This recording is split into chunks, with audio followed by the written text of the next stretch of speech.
پرانے وقتوں کی بات ہے کہ ملک یمن پر ایک نیک بادشاہ حکومت کرتا تھا۔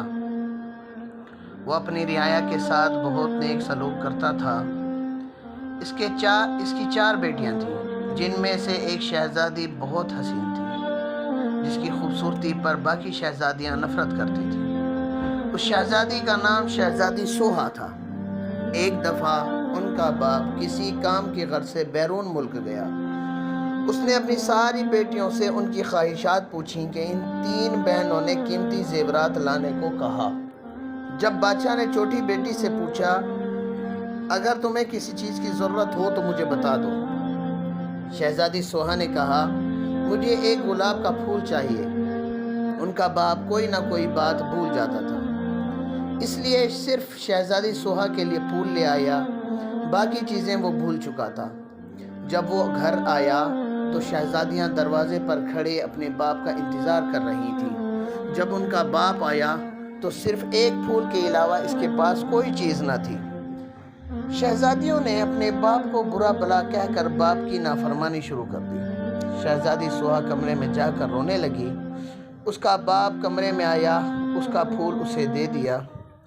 بادشاہ نے کہا، دنیا میں سب سے زیادہ قیمتی چیز والدین کی خدمت ہے۔ چنانچہ جب بادشاہ دوسری مرتبہ بیرون ملک گیا تو سب نے اپنی اپنی چیزیں لانے کے لیے کہا، مگر شہزادی سوہا اس پر خاموش رہی۔ اس نے سوچا کہ اس کی بار کوئی ایسی بات نہ ہو کہ جس سے میرے باپ کا دل دکھے، تو بادشاہ نے اپنی بیٹوں کے لیے زیورات لیے۔ راستے میں ایک جنگل تھا۔ بادشاہ اس جنگل سے گزر رہا تھا تو اس نے درخت پر بیٹھے ایک چمگادڑ کو دیکھا۔ وہ چمگادڑ اصل میں ایک خوفناک جن تھا۔ اس نے بادشاہ کو قید کر لیا۔ ایک شہزادہ یہ سارا منظر دیکھ رہا تھا۔ اس نے اپنی تیز دھار تلوار نکالی اور چمگادڑ کی گردن پر دے ماری۔ چمگادڑ اسی وقت مر گیا۔ بادشاہ شہزادی کو محل لے گیا اور ان کی بیٹیوں کو سارا قصہ سنا دیا۔ شہزادیاں اپنے باپ کے پاس آئیں اور اپنے باپ سے نافرمانی پر معافی مانگی۔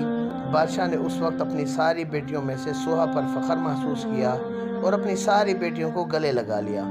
سب ہنسی خوشی رہنے لگے۔ دیکھا بچوں، والدین کا ادب کرنے سے برکت ہوتی ہے۔ ہمیں بھی چاہیے کہ ہم اپنے والدین کی ضرور خدمت کریں۔ السلام علیکم۔